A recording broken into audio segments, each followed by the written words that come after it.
साथ ही साथ आज का जो कार्यक्रम हुआ है, आपके युवाओं का जो जोश मैंने देखा है, मैं दावे के साथ कहता हूं कि आज एक बार फिर से मां अहिल्याबाई होलकर जीवित हो गए। मैं चाहता हूं कि इस तरीके के कार्यक्रम का आयोजन होता रहे। और एक और विशेष बात कहना चाहता हूं कि ये जो कार्यक्रम आप लोगों ने आयोजित किया है, ये मात्र कोई राजनीतिक कार्यक्रम न बन के रह जाए। मां अहिल्याबाई होलकर केवल राजनीतिक रूप से हम लोगों के अंदर जीवित न रहे, बल्कि वैचारिक रूप से भी हम लोगों के अंदर जीवित रहना चाहिए। ये हर समाज के लिए आवश्यक है। मां अहिल्याबाई होलकर केवल धनगर समाज के लिए मार्गदर्शन का काम नहीं करती है, हर वर्ग हर समाज के लिए वो मार्गदर्शन का काम करती है।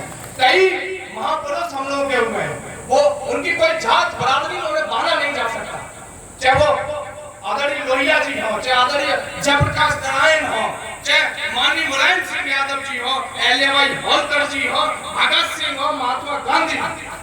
तो मैं चाहता हूं कि उनको अपने विचारों में जीवित रखना होगा और अपने आगे आने वाली पीढ़ी को उन विचारों को ट्रांसफर करना होगा, ताकि हम लोग एक सशक्त समाज का निर्माण करके अपने देश, अपने प्रदेश की तरक्की कर सकें। एक बेहद सोचने वाला विषय है कि जो महिला, जो मां हम लोग के बीच से कई सालों पहले चली गई, लेकिन आज भी इस देश के यादों में जिंदा है, आज भी इस देश के विचारधारा में जिंदा है, आज भी इस देश के जहन में जिंदा है। ये सोचने का विषय है कि ऐसा कैसे हो सकता है जो व्यक्ति 100-150 साल पहले हम लोगों के बीच से चला गया हो और उसकी याद में हम सब लोग एकत्रित होकर कड़ी धूप में बैठकर इधर उधर से एकत्रित होकर उनकी जयंती मनाने का काम कर रहे हैं। ये सोचने का विषय।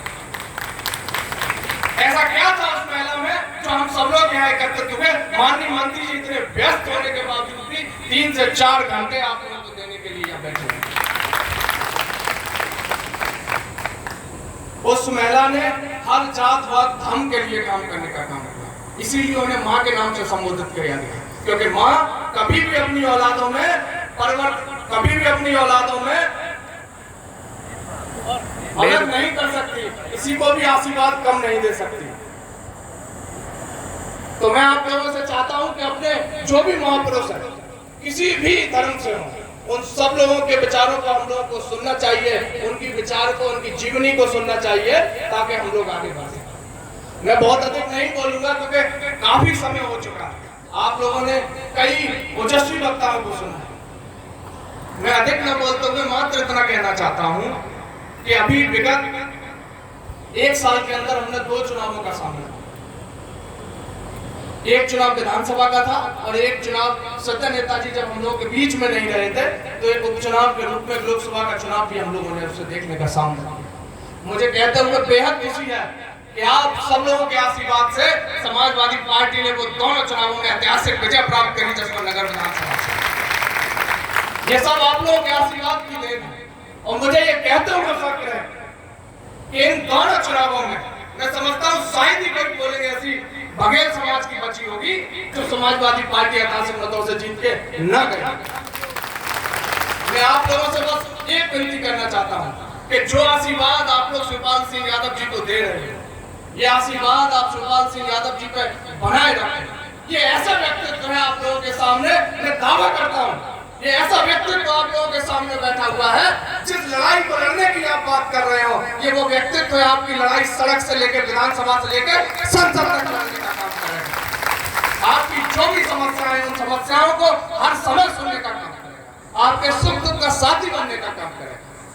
तो मैं अत्यधिक न बोलते हुए अपनी वाणी को विराम देना चाहता हूं और एक बार फिर से मैं अहिल्याबाई के चरणों में शीश निभाते हुए आप लोगों की जयंती की शुभकामनाएं और बधाई देना चाहता हूं। और एक बार आपसे फिर से निवेदन करना चाहता हूं, आपके समाज के जितने युवा साथी हैं, उनको कंधे से कंधा मिला के चलने की जिम्मेदारी आप लोगों की है। हम लोग तो उनका साथ देंगे ही देंगे, लेकिन पहले आपको साथ देना पड़ेगा। जब आप लोगों ने बड़ा भाई मान ही लिया है, अभी मैं जैसे चाचा के पास बैठा हुआ था, उनने ये कहा था हमारे पास प्रमाण है, 100 साल पहले हम लोग भाई भाई थे। जब बटेश्वरी लाल प्रजापति जी ने बोला था मौसी के लड़के हैं, तो मैं भी हक से बोलता हूँ मैं ताई का लड़का हूँ। वो माई के पक्ष से है, हम लोग ससुराल पक्ष के हैं। तो ये संबंध हम लोगों का बना रहेगा, ये मैं दावे के साथ कहता हूं। और एक बार फिर से अपनी वाणी को विराम देना चाहता हूं और मैं एक विश्वास दिलाता हूं आदरणीय शिवपाल सिंह यादव जी के आशीर्वाद से। मैं वैसे सदैव आप लोगों के बीच रहता हूं, कोई भी यहाँ पे गांव का कोई भी व्यक्ति ये नहीं कह सकता कि मैं उसके गांव के अंदर ना गया, उस व्यक्ति से ना मिला। तो मैं आदरणीय शिवपाल सिंह के आशीर्वाद से मैं आप लोगों को ये आश्वस्त करता हूं कि पूरी ईमानदारी के साथ ये रिश्ता निभाने का काम करूंगा और कहीं भी आपको दिक्कत आएगी उस दिक्कत में आपके साथ खड़ा होने का काम करूंगा। इन्हीं शब्दों के साथ वाणी को विराम देता हूं। जय हिंद, जय शिवपाल।